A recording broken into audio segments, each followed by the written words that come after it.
Having a healthy relationship with your money and knowing what's going on with your finances, I cannot stress enough how important this is for your self-care. Today, I'm going to be sharing with you the 3 things you need to be doing to get started on this process of financial self-care. Stay tuned. My name is Heather Evans. I'm a self-care and empowerment coach working with people around the world for the best advice when it comes to living your most empowered life and living your path of purpose. Remember to subscribe to my channel and click on that bell to get notified when I release new videos each week. Yes, I am back, and yes, I am back to talking about money because it needs to be talked about. It is so important that we learn to be more transparent about the impact money has on our overall well-being. And there are 3 things that you could start doing right now that would change your money mindset game, that would actually have you back in the driver's seat and feeling like you have some control over your financial future. Now, I don't care how much money you're making. I don't care if you have steady income. I don't care if you have sporadic income. These are 3 things that you should be doing right now to take care of yourself when it comes to your finances. Let's get started. First step, income. You have to know your sources of revenue. If you are somebody who sells something on Etsy, write it down. If you have a 9-to-5, write down how much that paycheck is after taxes, people, after taxes. You have to know where you are getting money coming into your bank account from. Now, 2 approaches to this. 1, if you earn a regular income, and 1, if you are somebody who has an income that fluctuates from month to month, because with the number of entrepreneurs out there, the number of people who are self-employed, and the number of people who have second jobs, the number of people whose income fluctuates month to month is actually pretty high. So I want to walk you through 2 ways of doing this. First one, if you are somebody who earns a steady income, you know what's coming in month to month, you only have to track income for 1 month. 1 month. If you are somebody who has income that varies from month to month and you're never quite sure how much you're bringing in, I actually want you to track your income for 3 months. And then we're going to take the median, the average, median or average. They're 2 different things, but whichever you want to use is fine, of those 3 months. And we'll use that as your monthly income. So again, 2 approaches depending on the type of income you're earning. Here's how I want you to do this. I want you to write down every source of income. If you're selling things on Kijiji, if you're selling things on Etsy, if you sold something to your neighbor, if you are making ad revenue, if you get a paycheck from a company, if you get tips, all of it, you're just going to write it all down. And I don't care how this revenue is coming in, cash, check, e-transfer, direct deposit. I don't care, you're going to write it down. And again, if you have that sporadic income, you're writing it down for 3 months. If you have steady income and it's predictable and you're earning the same amount each month, write it down for a month. Step 2, you're going to track your expenses. Now, this is not dependent on whether you earn sporadic income or you don't. You're going to track your expenses over the course of a month. Now, please pick a month that is as close to a normal routine as it can be. Don't pick a month if you're going to take a vacation. That it doesn't work so well.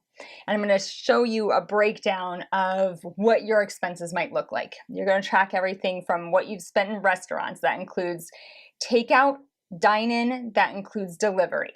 You're going to track what you spend on groceries. And I like to keep the groceries category pretty broad, so that includes everything that you would get at a grocery. If you buy your makeup at a grocery, if you get your pet supplies at a grocery, if you buy cleaning products at a grocery. So that doesn't just pertain to food. Anything you buy at the grocery, that's going to go in the grocery bucket.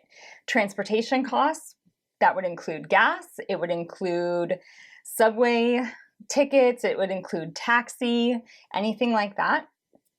You're going to be tracking any fun money that you spend. So fun money would be if you go to a concert, if you go to a museum, if you go to an event, you're going to track how much you're spending on fun each month. When it comes to things like your bills, you're going to want to be tracking things like heat, garbage collection, water, if none of those are included. You're going to be tracking how much you spend on your cell phone bill, on your internet, anything like that. If you are a small business owner, it depends on how you have it set up. If your business expenses are separate from your personal finances, no need to include those. However, if you find that you are just starting out and things are combined, you may want to create a business category in your expenses budget, and you're just talking about, okay, these are the systems I pay for. This is any payroll costs I have. This is membership fees that I have, or registration fees for my business. So anything like that. Insurance. In your monthly expenses bucket, I want you to think about how much your copay is. So if you were to visit a doctor during the month, do you have a copay? Do you have to pay for the visit all on your own? How much would it cost for you to go to the dentist? How much would it cost for you to get your eyes checked? Everything that might go into a month, I want you to think about those expenses, and you're going to be tracking them as accurately as you possibly can. This means anytime you get a receipt, you're writing it down. By the way, get receipts. It's really important. And again, here, it doesn't matter how you're paying for it. If it's coming out automatically, if you're spending cash on it, if you're using a credit card, if you're using a debit card, I don't care. We want to be tracking all of it because we want to get a sense of where your money is going. For a lot of the clients that I have done financial work with to help them get on top of their debt and start to shift their money mindset, this is where we start. Where is my money coming in from, and where is my money going to? And it can be really eye-opening. I remember when I was first going on my debt journey, and I will link to a video where I talk about my own personal debt journey and how I'm now debt-free in the corner above, as well as in the description below. But when I was beginning it, that was one of the first things I had to do. Where's my income coming in from, and where are my expenses? So you're going to do this for a month. You're going to track all of your expenses for a month, and you're going to just see, where is my money going, especially if you haven't been keeping track of that up to date. I also want to point out with this, don't change anything about how you're living. This should be as quote unquote normal a month as it possibly can be. So keep using your gym membership, keep going to the yoga studio that you go to, keep hanging out with your friends. We want to know what a normal month looks like for you expense-wise. The third thing you're going to do is you're going to put both sheets down in front of you. For those of you with sporadic income at the end of 3 months, for those of you with steady income at the end of 1 month, and you're going to see, am I living beyond my means? And if I am, where do I need to pull back?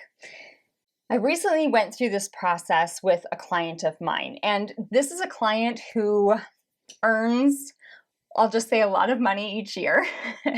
She has never had to worry about finances. She has more than enough income in the bank. And what she recognized, though, is she was feeling really out of control when it came to her spending. She was going out a lot. She was eating out a lot. She had gotten to this point where she was thinking about her future and kind of going, okay, I want to start saving to put a down payment on a home, but I actually don't know where any of my money is going. I mean, I have enough to live on, but what's actually happening? And so we went through the process. Okay, what's the income coming in each month? Where are you spending your money? And then we put those side by side at the end of the first month, and we had some real eye-opening moments where the amount she was spending going out to eat and on drinks was way more than she actually thought she was spending. When we looked at what she was spending on clothes, that ended up being a lot more than she thought she was spending. So we identified those as areas where she could immediately pull back and start reassessing her thinking about those two areas. I would love to know where you are when it comes to your money mindset. Share it with me in the comments below.